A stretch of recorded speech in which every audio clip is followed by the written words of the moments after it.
Muchas gracias a todos que están aquí esta noche. I think a lot about this. Why should we have a show celebrating women and women's work? And it's not to say that we need a show of women's work, but it's to say that there are voices we can amplify. And how do we amplify those voices? Well, we give them a platform, right? Y esto es lo más importante del arte. That's why we have art. That's why we have poetry, so we can connect and build compassion and community. And that is what this place, Casa Familiar, does on a daily basis, right? They're working to help people build community, and they've given us this platform. This space is here to show the stories of our community. These two pieces here, I think what joins them together is that they're both about my sister Joanna Moctezuma, and she passed away in November of 2021, and she was my younger sister, so it's really a hard thing when somebody who's younger than you leaves before you, and she embodied, kind of joyful, courageous, fighting for people's rights and for justice, but she also loved the ocean.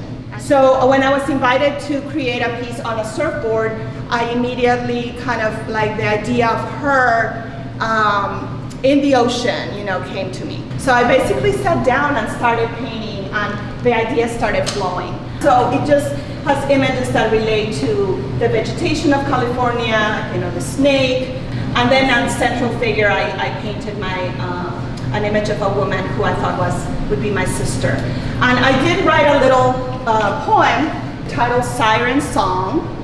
The siren sings the song that only she can hear.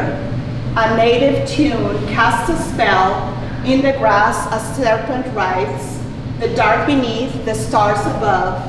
We just have to notice and extend our hands.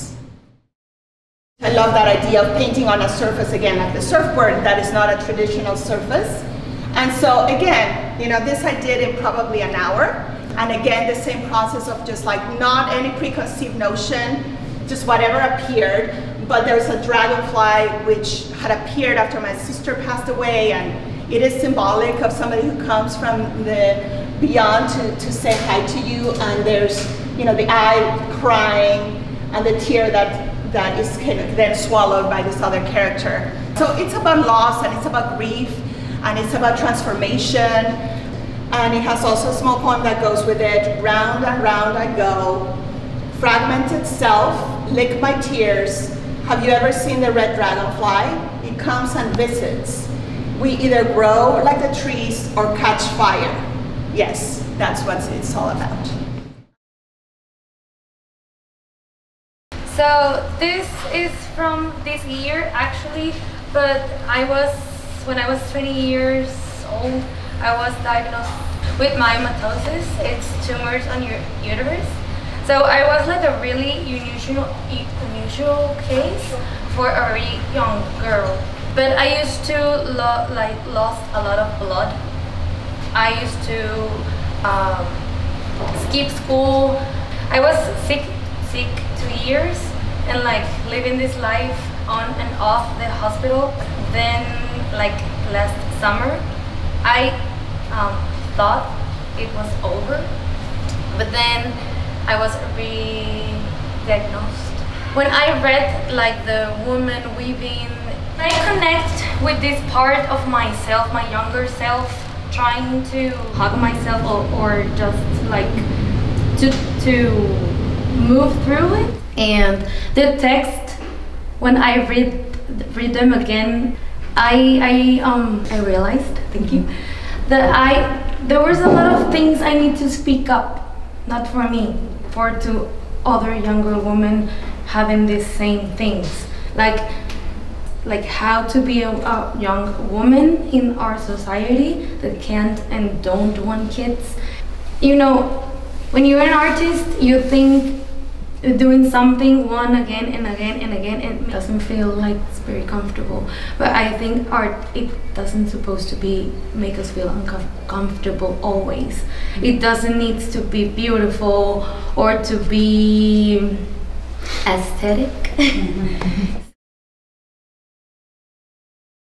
When I heard about the concept of women works and weaving, I was very, I loved it. And I was like, oh, I want to honor my Puerto Rican heritage.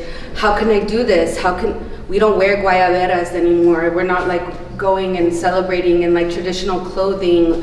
What is Puerto Rican clothing?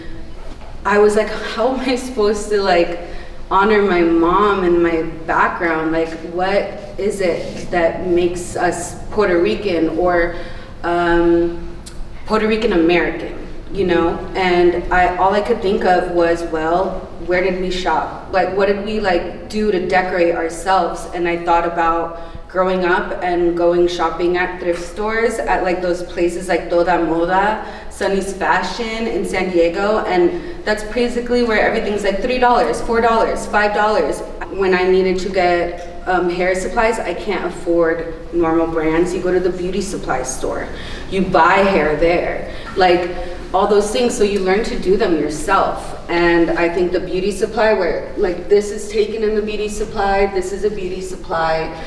Those places are sanctuaries of beauty, of like just feeling like I can be a woman. So basically with the show, I was like, I'm gonna pay homage to my mother and where I come from by paying homage to the style and fashion, the textiles that made me feel like a beautiful Puerto Rican woman. It's a part of not just Puerto Rican culture, it's a part of cultures, of communities of color. So I went to New York to take these photos.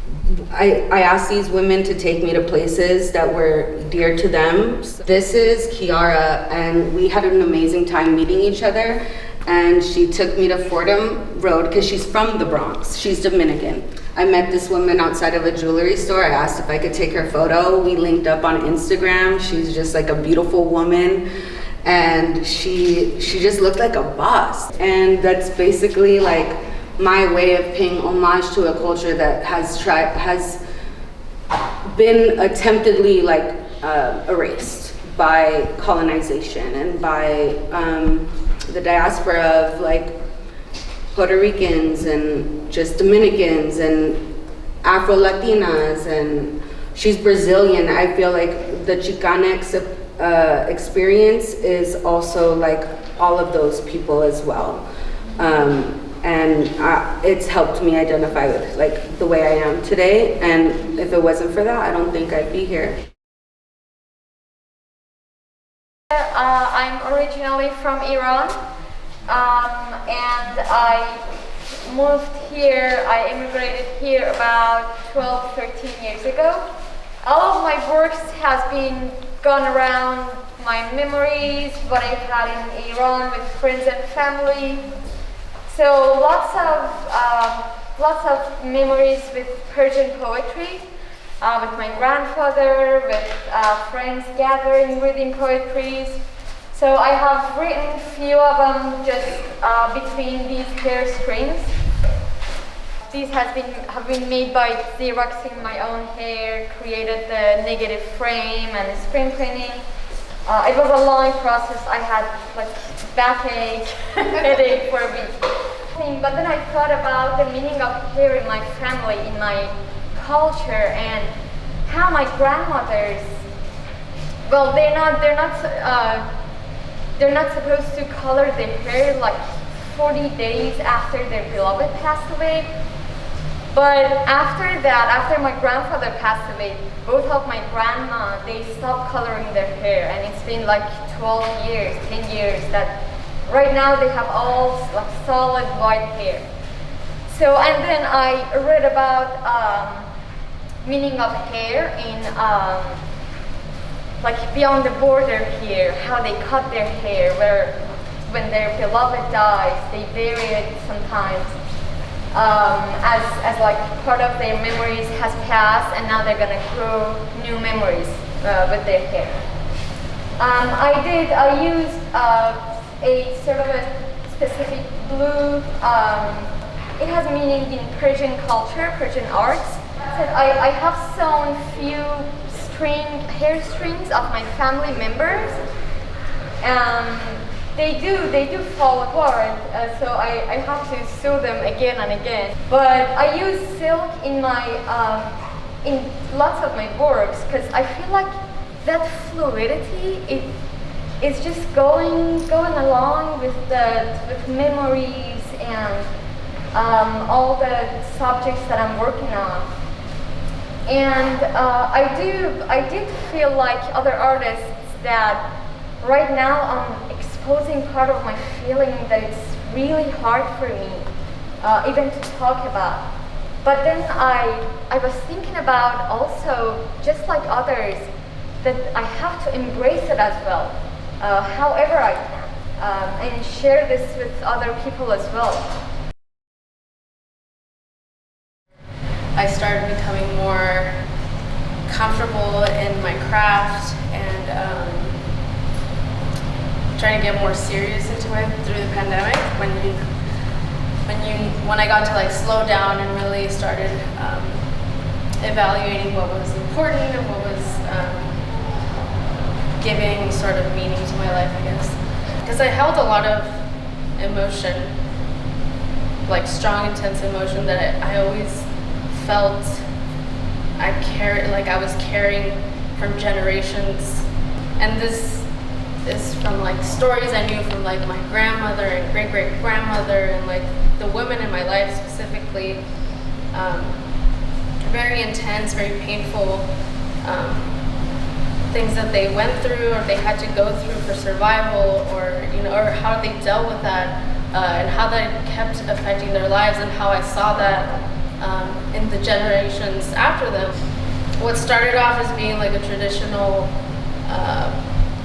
vase, I just kind of kept going with the chains. As I kept like working through them, it was like almost very cathartic of like just thinking about, again, the stories and the pain and how I've been carrying a lot of that. So it was one of those pieces that everyone asked me, like, how long did it take you, things like that. I had to take breaks. I had to like really take breaks because it was like a very intense process to go through emotionally. It took me about a couple months working on it, and then like leaving it for like a couple weeks. I like couldn't stare at it anymore. I was like, no. And then I would come back to it like very excited, and then I would be very frustrated, and it was just like a lot of emotion. But very happy that I was able to execute it, and I was very nervous because clay is very fragile, but it can also be obviously very strong and resilient. So this was like the first piece that I was very excited and very proud of myself for completing because of just all of the process and everything that went through it. It was very, very important for me to go and live in Oaxaca because Oaxaca has one of the most ancestral Mexican cultures. So for me, being in the border and being so close to the United States and everything, I really wanted to explore my Mexican side. And I said, what a great opportunity to go and live in Oaxaca and really explore that.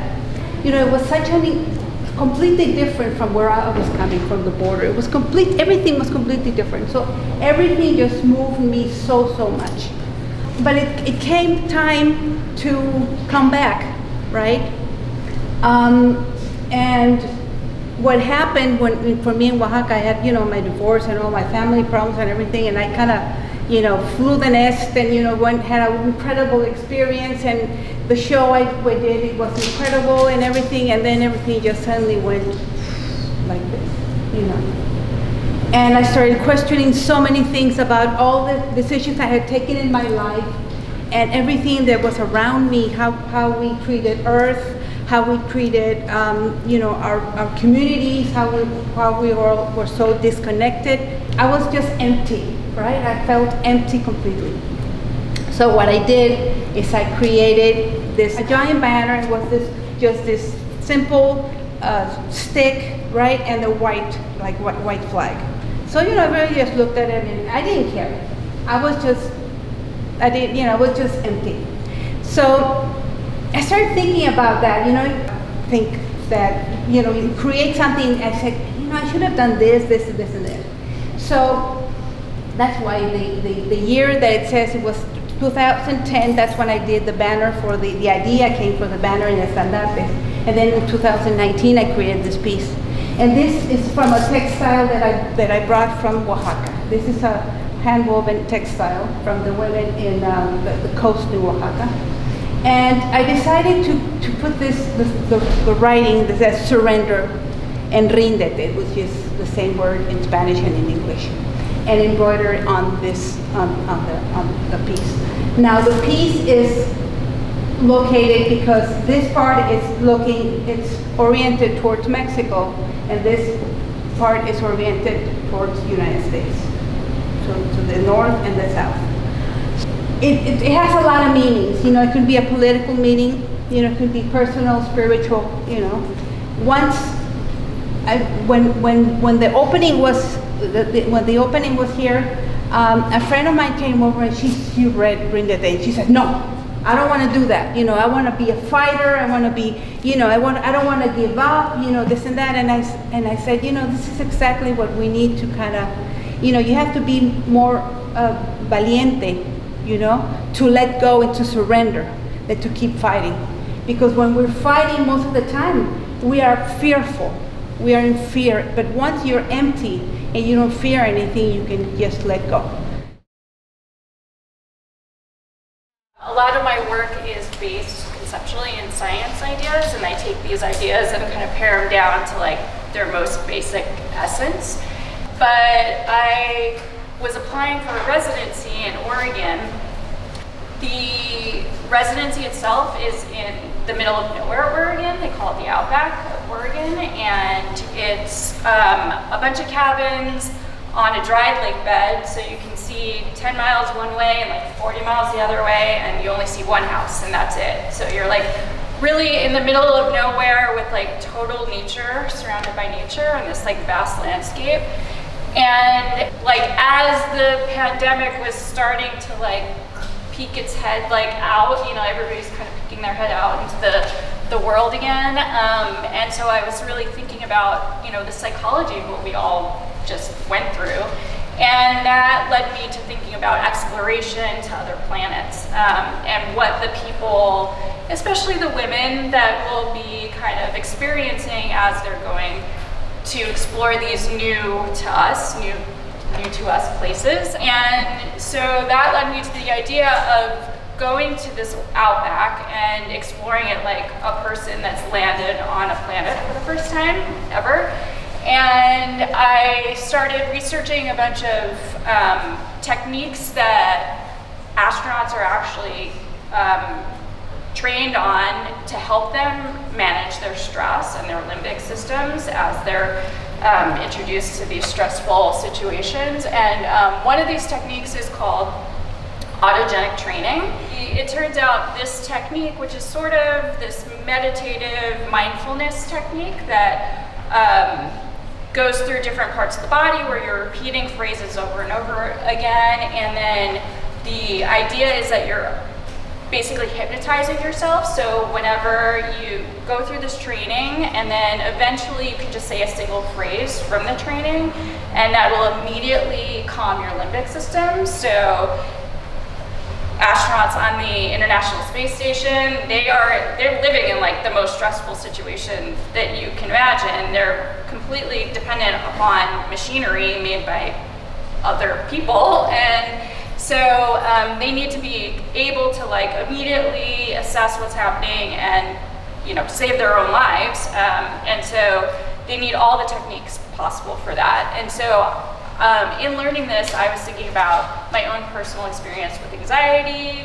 and depression, and how I could possibly use these techniques as well. And so when I went to this residency on the first day, I began this training, and then also started exploring the land every day and collecting materials from the land. And so the materials that you see on these pieces are actually from the land itself. I would get these like lava rocks, and then I would go into the studio and I had like a giant hammer and I was like breaking rocks. And but yeah, so there's also an audio piece that plays with it that has some of those words within it, and also auto recordings that I took from the land itself and then introduced, because I was thinking about memory and how, you know, when people go to Mars, they're not going to hear birds, they're not going to hear coyotes, they're not going to, you know, hear trees like blowing in the wind or